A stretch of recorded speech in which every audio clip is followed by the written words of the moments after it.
Welcome to the Banker Lamp. Please enjoy the video. In this video, I will explain how to set up your Robinhood account. First, you'll want to download the Robinhood app, available on both iOS and Android devices. Once installed, open the app and enter your email address to begin. You'll then create a secure password, ensuring it meets the specified criteria for strength. After this initial step, you'll verify your email, which is a crucial part of securing your new account and moving forward with the application. Next, you'll be prompted to provide your personal details. This includes your full legal name, your date of birth, and your social security number.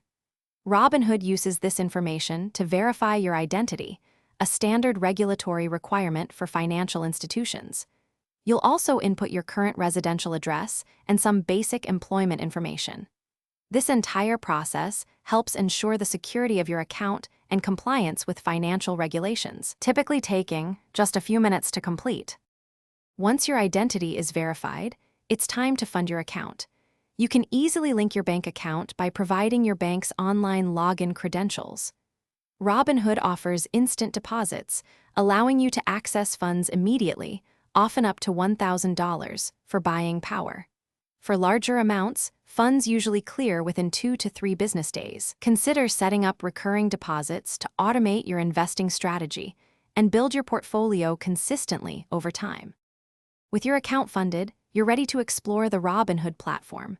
Take some time to navigate the app, familiarizing yourself with its features and various investment options.